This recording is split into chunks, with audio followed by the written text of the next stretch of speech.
You exist right now in human form. That sentence sounds obvious until you sit with what it actually means.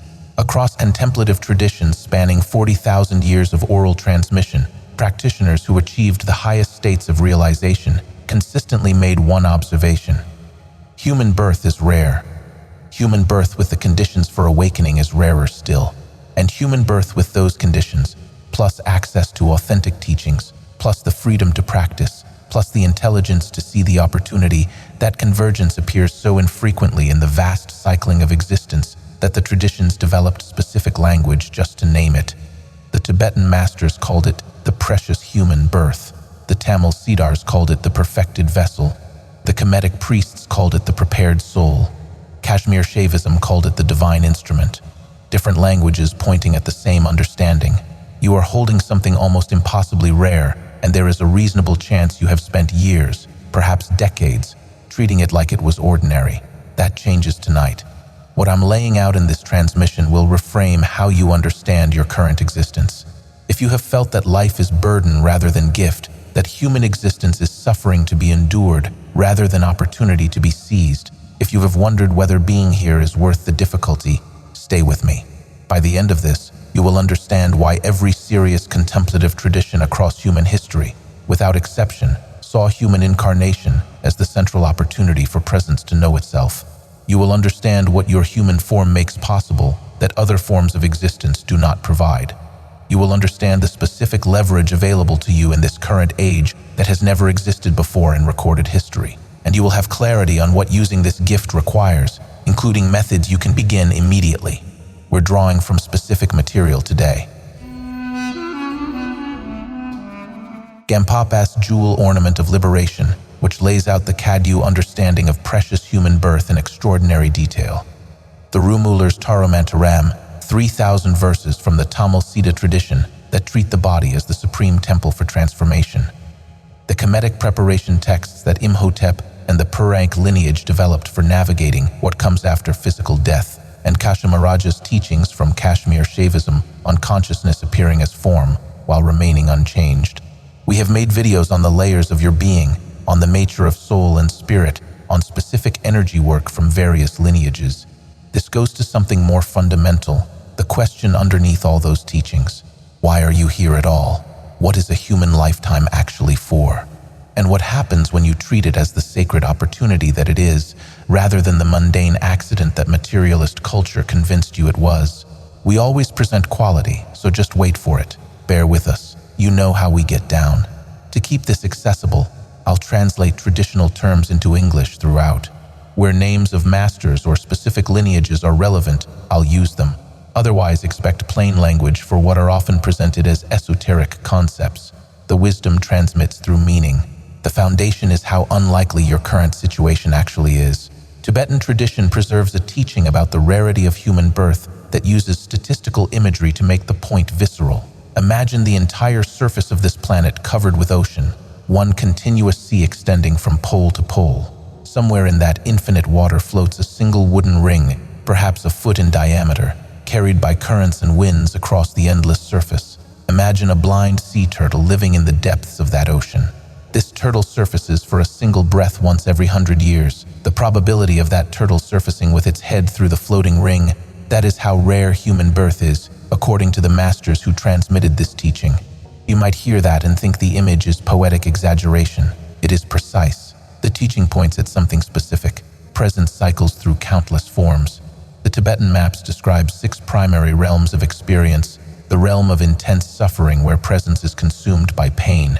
The realm of desperate craving where knowing is trapped in insatiable hunger. The animal realm where beings operate on instinct without capacity for self-reflection. The human realm. The realms of beings with greater pleasure and lesser motivation for awakening. And the realms of beings with such subtle existence that transformation becomes nearly impossible. These are descriptions of experiential states, modes of being, patterns of existence. The point is that human birth represents a precise middle position. Enough suffering to motivate seeking, enough pleasure to provide stability for discipline, enough intelligence to see the teaching, enough limitation to make urgency real. Are you with me so far? This is foundational for everything that follows. Gampopa, the physician who became one of the great masters of the Kagyu lineage in 11th century Tibet, specified 18 conditions that make human birth precious in the sense of being useful for awakening. He wrote the jewel ornament of liberation specifically to map this territory. 8 conditions relate to circumstances of birth: being born human, being born in a time when teachings exist, being born with functioning senses, being born without severe obstacles to discipline, being born where teachings are accessible, being born in a central land where Dharma flourishes, being born with freedom from extreme life circumstances that prevent inner work, being born when a living lineage continues. 10 conditions relate to personal qualities: having interest in awakening, having encountered authentic teachings, having found qualified guidance, having the accumulated merit that allows truth to land when you hear it, having ethical foundation that supports the path, having faith that opens the heart, having diligence that sustains practice, having mindfulness that notices distraction, having concentration that stabilizes attention, having wisdom that perceives reality directly. Examine how many of those conditions you currently possess. You are human. You are receiving this transmission, which means teachings exist and you have access to them.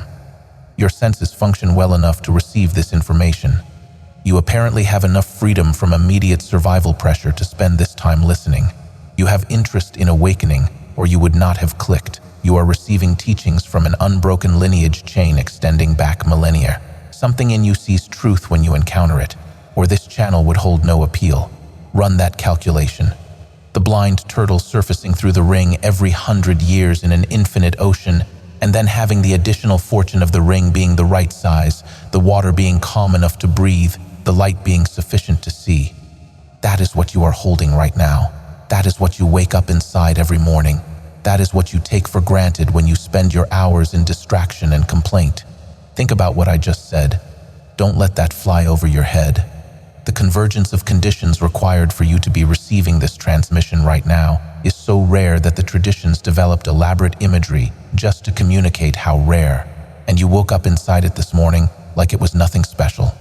If what I just laid out is landing for you, if you've never quite thought about your existence this way, drop a comment. The Tamil Siddhar tradition arrived at similar understanding through different imagery. The 18 Siddhars, those perfected beings who achieved mastery over the body and presence through alchemical and tantric methods, understood human form as the supreme laboratory for transformation. Thirumular, who wrote the Tiromantaram over 3,000 years according to tradition, said the human body is the temple of the divine. Every energy, every element, every cosmic principle exists in concentrated form within human physiology. What is dispersed throughout the universe exists in miniature within this form you're wearing right now. The disciplines the Siddhars developed worked with this understanding, using the body itself as the apparatus for transmutation. Bogger, another of the 18, allegedly traveled to China and back, merging alchemical knowledge with Tamil tradition. He taught that the human form contains 9 poisons that can be transformed into medicine. The very thing that seems to bind you becomes the means of liberation when you understand how to work with it. The idol at Palani that he reportedly made from Navapashanam, 9 poisons transformed into healing substance, demonstrates the principle. The body that seems to limit you is the same body that makes awakening possible. One of the Siddhars taught that obtaining human birth after cycling through 84 lakh life forms was like finding a single grain of rice in a desert. The number was precise: 8,400,000 different forms of existence that presence moves through before the rare convergence into human incarnation. Whether you take that number literally or as symbolic, the teaching matches the Tibetan transmission exactly. You are holding something that took unimaginable cycles to obtain. You following? The Kemetic tradition encoded similar understanding in their elaborate preparation for death. The entire Egyptian initiatory system was designed around one seeing that human incarnation provided specific opportunity for presence to develop the capacity to navigate what comes after. Imhotep, the architect of the step pyramid at Saqqara, was also physician, sage, and later elevated to divine status precisely because he understood this connection between human form and transformation. He was the first named genius in recorded history, and his genius included seeing that human incarnation was the crucible for developing what the Kemetic tradition called the luminous spirit, the aspect of being that persists beyond physical death with full knowing.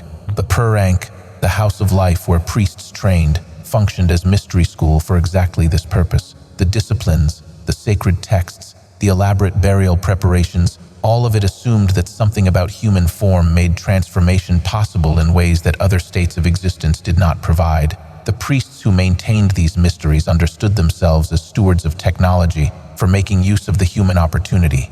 They knew that presence unprepared would cycle unconsciously.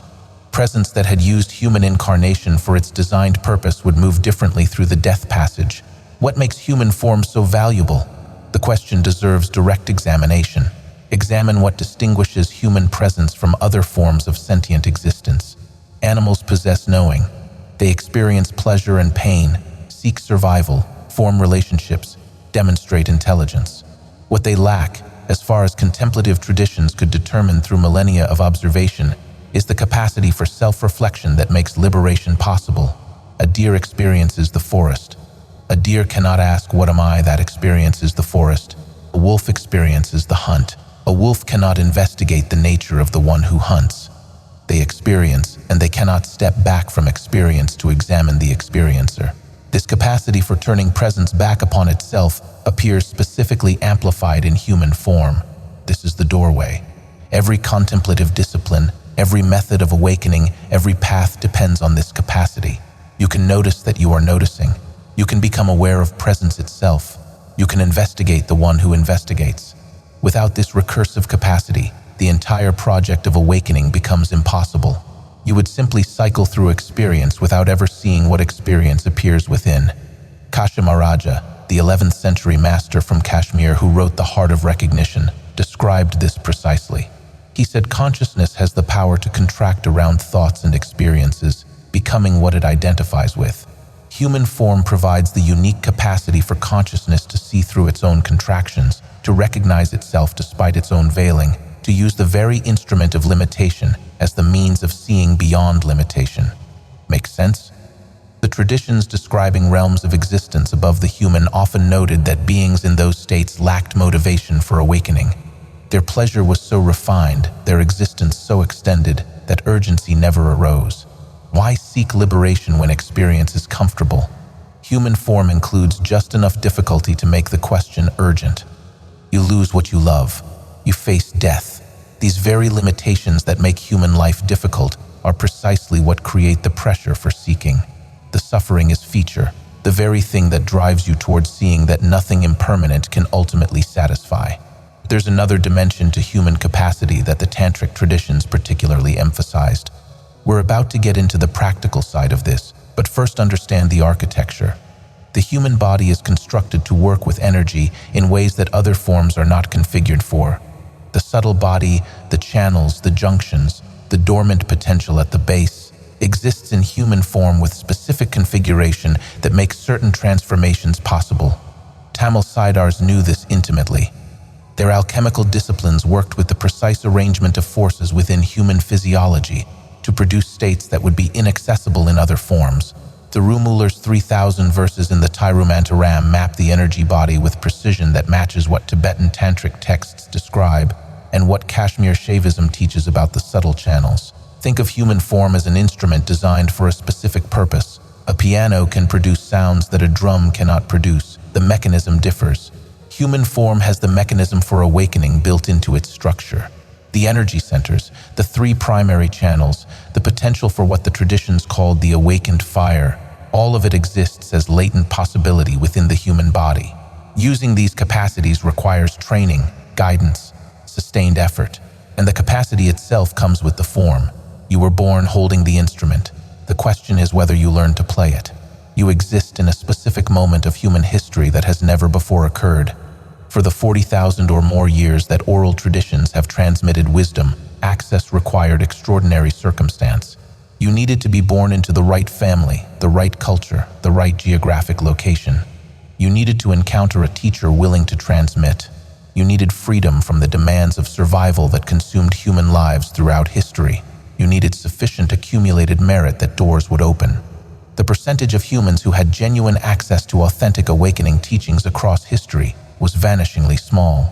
The rest lived, worked, suffered, died, and cycled without ever encountering what would have made transformation possible. Picture a human born 500 years ago in any region of the world. Survival demanded nearly every waking hour. Teachings that existed were guarded within monastic walls or court circles or hidden lineages. Travel to where teachers lived was dangerous or impossible. Even if you encountered teaching, the time required for discipline was unavailable to those whose labor fed their families. Human birth was still precious. The conditions for using it fully were absent for almost everyone. You live in a different situation entirely. Teachings that were guarded for millennia, transmitted only to initiated students after years of preparation, are accessible through the device you are using right now. Disciplines that required traveling to distant mountains and serving teachers for decades before receiving instruction can be learned through legitimate transmissions available to anyone. This brings both blessing and challenge. Dilution and misunderstanding also spread. The opportunity is real. You can access in hours what previous generations could not access in lifetimes. We've covered a lot of territory so far: the rarity of human birth, the specific conditions you possess, the unique capacities built into human form, the unprecedented access available in this age. If this is landing, if something's reorganizing in how you understand your situation, let me know in the comments. The practical application is coming next. Beyond access to teachings, examine the dimension of freedom that modern conditions can provide. Wealth in the current age equals leverage. Leverage means freedom from the demands that would otherwise consume your time and energy. Freedom from those demands means capacity to do things that benefit you as soul, as spirit, rather than simply as body maintaining itself. This is where the teaching becomes uncomfortable for some listeners. There exists a strain of spiritual thinking that romanticizes poverty, that imagines awakening requires renouncing material security. The actual history of contemplative traditions tells a different story. The great masters in nearly every lineage either came from circumstances that freed them from survival pressure or were supported by patrons who provided that freedom. Monasteries were economic engines designed to remove practitioners from the demands that would otherwise prevent discipline.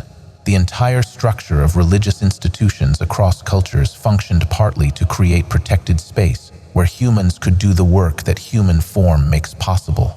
Milarepa, the great Tibetan yogi, spent years in cave retreat. He was fed by devoted students. He was supported by the community that saw what he was doing. The solitude was possible because the logistics were handled. The same pattern repeats across lineages. Someone provides the space for someone else to do the work.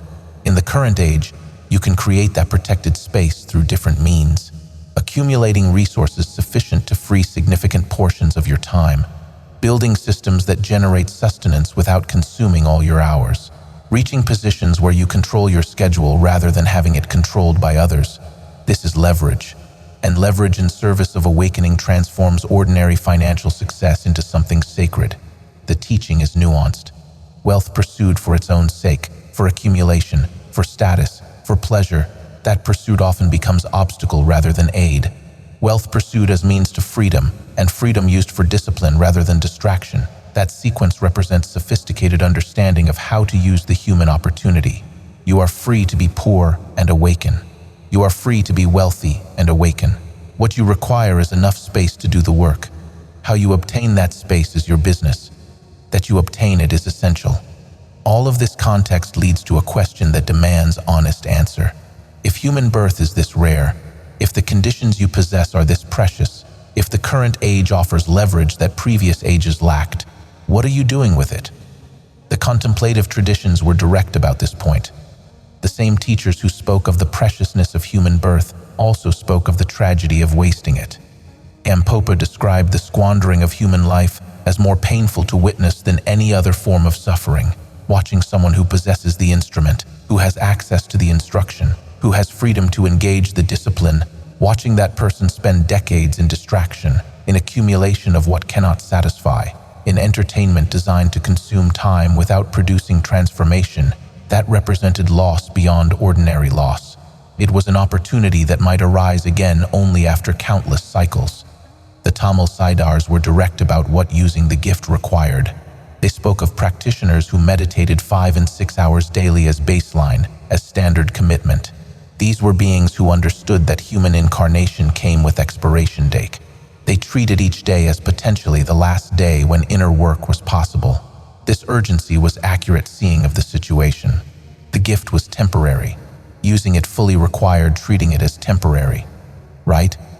Examine what serious discipline actually means in practical terms.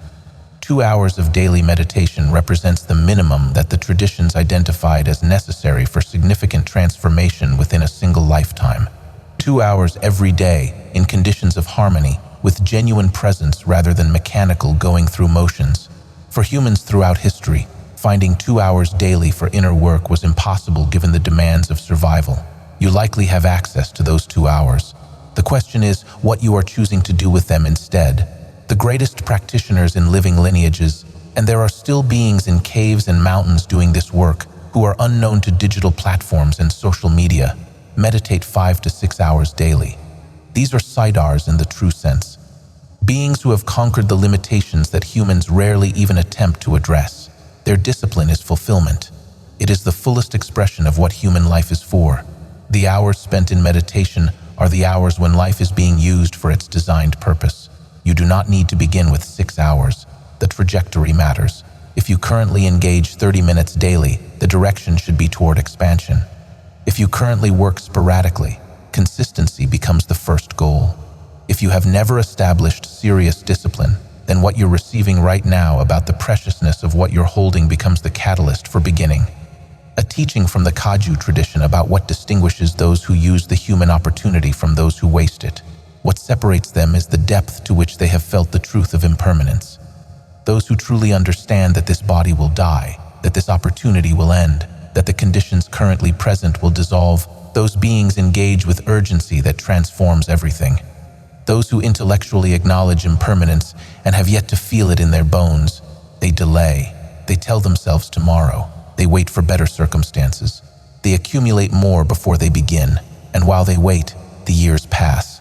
The body ages. Energy that was available becomes unavailable. What could have been done becomes impossible. The Kemetic preparation for death served partly this function, making impermanence visceral rather than abstract. When you sit with the reality that you will be moving through the death passage, that everything you have accumulated will be stripped away, that only what you have transformed within knowing travels with you, something shifts. The priorities reorganize themselves. What seemed important yesterday reveals itself as distraction. What was delayed suddenly demands immediate attention. We're going to get practical now. I'm going to walk you through exactly what to do with what you've understood tonight. Hang tight. How many lifetimes do you think were required to reach this point? You are receiving a transmission that exists because of unbroken lineage chains extending back millennia. You have conditions that allow you to receive it. You have intelligence to see its truth. You have enough stability to consider acting on what you learn. The traditions suggest that this convergence is purposeful. Something in the pattern of your existence brought you here. Whether you frame that as karma, as soul choice, as accumulated merit, the result is the same. You did not arrive at this moment randomly. Forces operating across timescales longer than a single lifetime arranged the conditions for you to receive this. That carries responsibility. If the traditions are accurate, if human birth with these conditions is genuinely this rare, then the question of what you do with it transcends casual preference. It is the central question of your existence. Everything else you accomplish or fail to accomplish is secondary. Career achievements that dissolve at death. Accumulated possessions that become someone else's problem. None of it travels with you. What travels is transformation. What travels is knowing that has seen its nature. What travels is the work done within the laboratory of human form. The teaching is direct and perhaps uncomfortable. If you want to become what the traditions call liberated, presence fully seeing itself rather than cycling through endless identification with form, you must use the tools available in human incarnation. You must engage the disciplines that work with the specific configuration of forces present in human form. You must do this with urgency proportional to the rarity of what you possess. And you must accept that casual relationship to inner work will produce casual results. The tantric traditions understood the human body as containing everything necessary for complete transformation.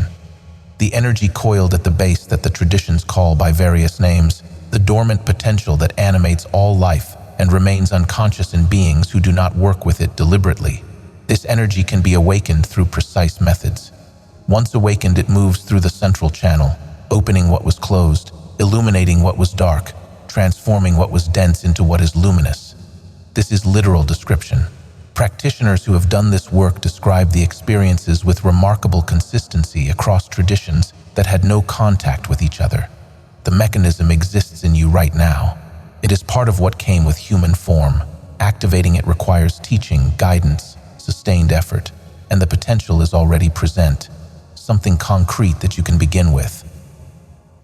Find a place where you can sit undisturbed. Set aside 30 minutes initially, with intention to expand this over time.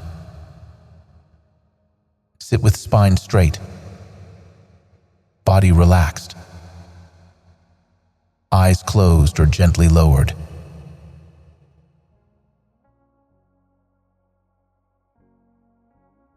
Allow the breath to become natural and even.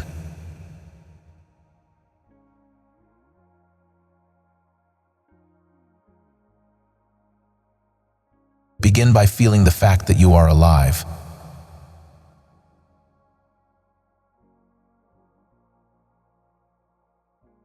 This sounds simple. It is demanding. For the first several minutes, simply attend to the sensation of aliveness in the body.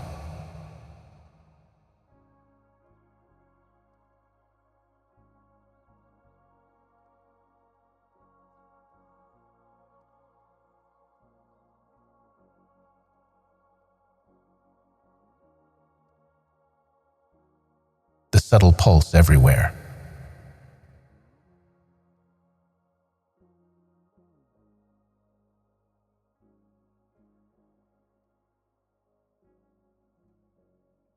The warmth.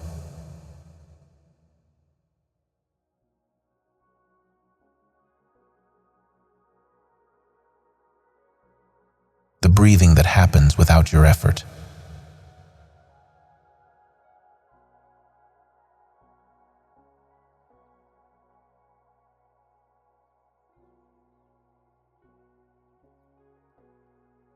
See that you are aware of this aliveness.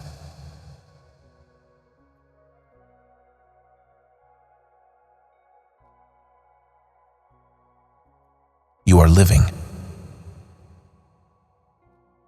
and you know that you are living.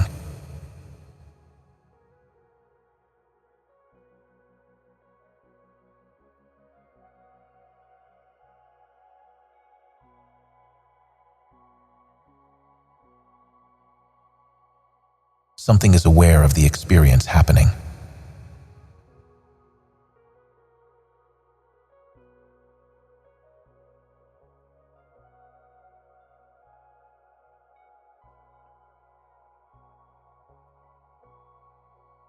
Turn attention gently toward that knowing itself.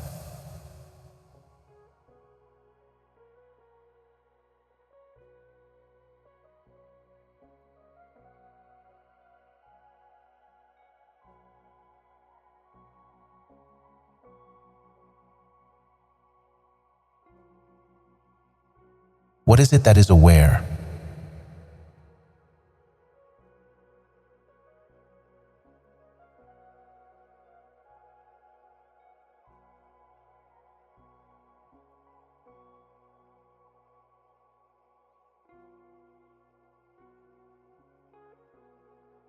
You will find no object when you look.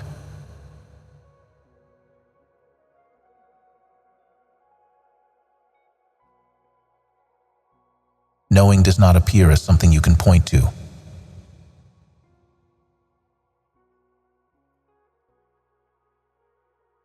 And knowing is present.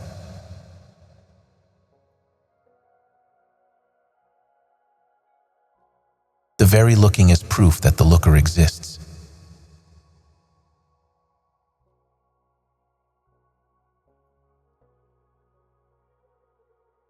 Rest in this.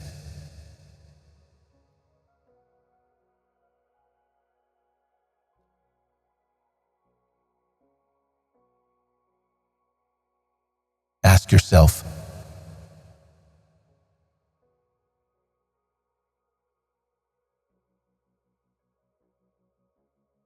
this capacity to be aware, is it limited to human form?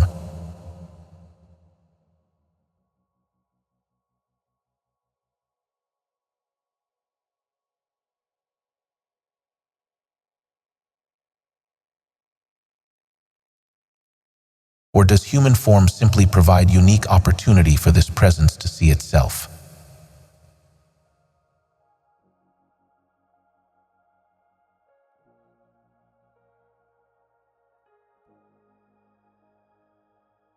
Let the question dissolve into the space of not knowing.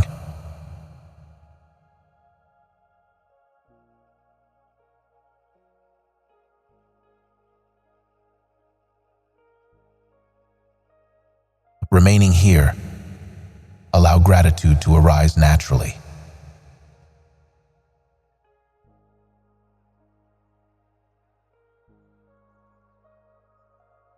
Gratitude for the convergence of conditions that placed you in human form, in this time, with access to teaching.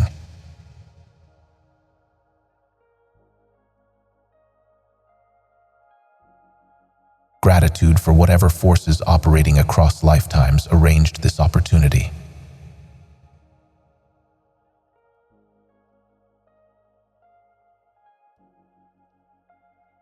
Let the feeling of gratitude saturate the body.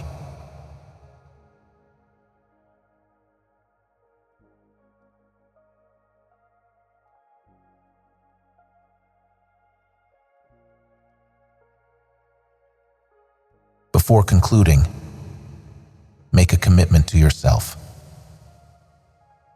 Whatever form that commitment takes, daily discipline of some duration, seeking legitimate teaching,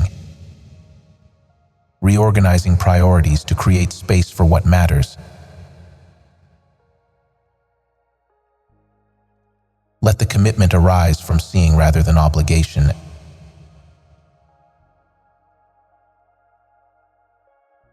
Let it be response to the gift rather than duty imposed from outside.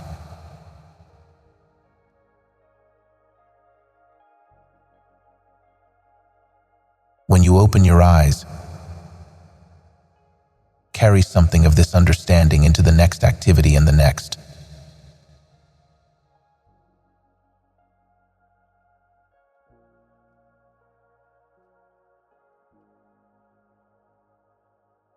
The discipline extends beyond what happens in seated meditation.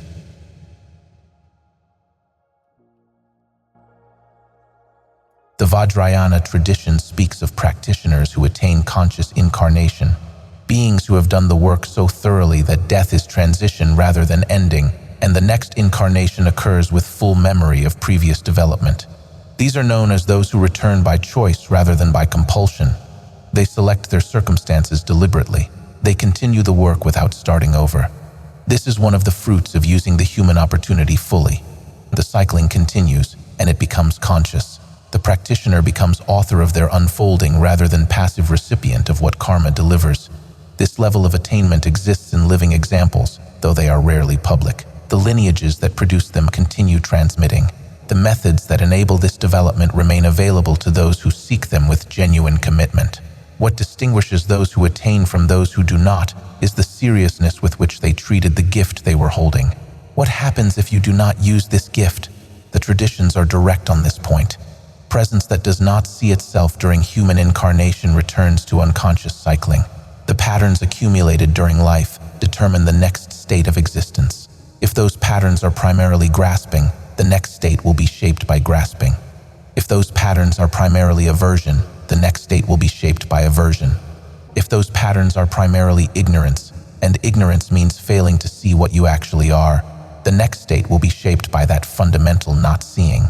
This operates as mechanism rather than punishment from external source. The same principles that govern how seeds grow into plants govern how presence moves through forms. What you cultivate becomes what you experience. What you neglect atrophies. A human lifetime spent in distraction cultivates distraction. The next state of existence will reflect what was cultivated. The traditions describe the possibility of losing human birth for immense cycles, returning to states of existence where the capacity for self-reflection is absent, where the instrument for awakening is unavailable, where knowing experiences without the ability to examine the experiencer. From those states, working back to human incarnation requires duration that cannot be meaningfully expressed in human time concepts. The blind turtle in the infinite ocean surfacing every 100 years begins to feel like realistic description rather than exaggeration. This creates accurate seeing of the stakes involved rather than fear. Fear-based discipline is weak discipline. You are holding opportunity that affects what happens for timescales extending far beyond this single lifetime. Treating it accordingly is rationality, the alternative possibility that the traditions also describe.